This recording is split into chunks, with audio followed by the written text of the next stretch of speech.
I'm Mr. MegaManFan. This is Homebrew Review, and today we are looking at Lizard for the NES. This one is weird. Not bad. I don't even know if it's good.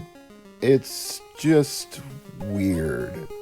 Let me start out with the lizardnes.com page, which is where you can find out more about this game, buy a download digital version, or maybe even a physical copy. There are lots of different options available, but let's just start out with a little bit of background information. Put on a lizard and go for an adventure is the title of their homepage. Choose your lizard carefully. You can find 6 different ones scattered across the land, each with its own special ability. You'll need these abilities as you make your difficult journey through many dangerous places. Carefully hop your way to the top of an active volcano. Surf down a surging river. Swim in an underwater lake. Ascend a snowy mountaintop. What kind of strange creatures will you meet? Can you unravel the mysteries of Lizard? It's available for $10, but you can download a demo ROM to play without even purchasing it, which is what I'm doing here. And they have links to both a North American NTSC physical version and a PAL NES version, the former from 6502 Collective and the latter from Broke Studio. Now, to progress further into their website, I went to the download page, and here's what I found. Lizard is an original game for the NES. You can download the ROM to play on any platform with a suitable emulator, or you can download an application version for your preferred platform. This itch.io purchase also comes with a Steam key. A free demo version is available below. Content advisory. Tricky platforming challenges. There is an easy mode, but many find it difficult. Coin currency that is of dubious value. Too small for details, tiny pixelated nudity. Okay, I'm glad I didn't run into that, or I would have had to have taken down this video. And thankfully, maybe that's not included in this demo ROM anyway. Spooky skeletons. Strange concept of death that may not reflect reality. Obscure tobacco reference? A mug of coffee somewhere. You'll get lost. Well, I certainly did get lost. They were being truthful about that part. I'm not really sure what my objectives are in Lizard. It's a beautiful game. I enjoy the scenery. Sometimes it's Spartan, sometimes it's very lush, but otherwise, it looks fine, and the background music is certainly creative and interesting. I enjoyed that too. I don't understand the purpose of these glyphs that I keep finding, though, like the one I just read that said, "I'll require regular cleaning with soap and water. Do not use solvents." Okay, what am I cleaning? How am I supposed to clean it? And why do I want to clean it? Nothing is clear. I had to dig even further, so I found the README file that goes with the downloadable demo ROM, and here's what Brad Smith had to say. This is a demo version of Lizard. Lizard is an original game for Nintendo Entertainment System, but also playable on a modern PC. The minimum requirements are a Nintendo Entertainment System, Windows XP or later, Mac OS X 10.6 or later, Linux recommended Ubuntu 14.04 or later. The controls are referred to in-game by their NES counterparts. For example, if you see a reference to start, it means the key or button that is assigned to start in the options. Yes, thank you, Tango. I appreciate your help with this one. The global controls are escape, open options menu, cursor keys, directional control, alt and enter, toggle full screen, double click, toggle full screen. Default keyboard controls, A, button X, B, button Z, start S, select A. All versions have 2 options available by pressing select at the title screen. Easy mode with slower play. This selection will apply to the next new game started. Other than the speed difference, the game is entirely the same. On the PC versions, This can be changed at any time in the options menu. Music can be turned off, or you may listen to the soundtrack here as well. Tool-assisted speedruns, compatibility.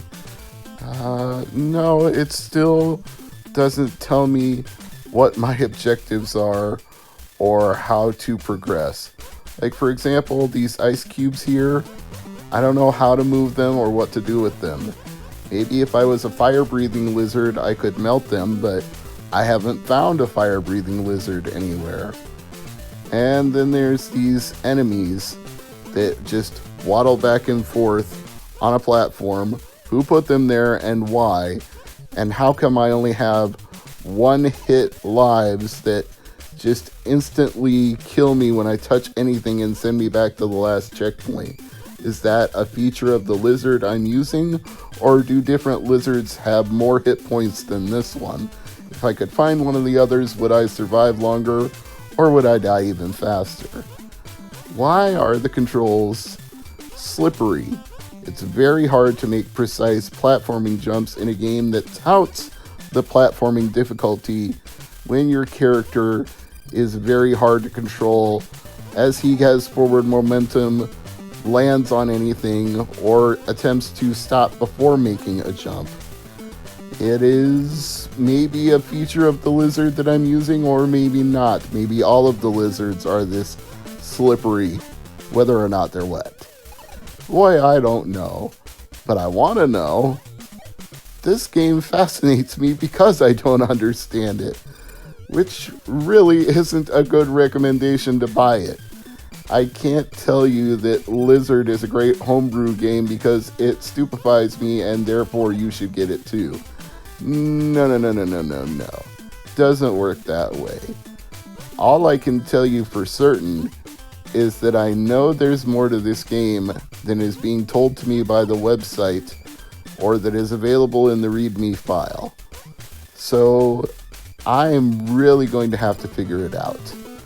The best I can do is collect a couple of coins. I was able to get this one over here on the left in the snowy cave. It took some trial and error because this wizard throws a magic ball of death, and to avoid the magic ball of death, I have to keep constantly jumping. And I finally managed to survive for long enough to grab the coin and flee the hell out of there. But the whole dubious value of the coins thing seems pretty obvious to me because there's nothing I can buy with it. There's no shopkeeper I can exchange it with. It doesn't seem to unlock anything that I collect the objects for. Like maybe if it was a toll for a gate, if you collected enough of them, it would unlock the gate. That would be great. Unlock the gate would be great.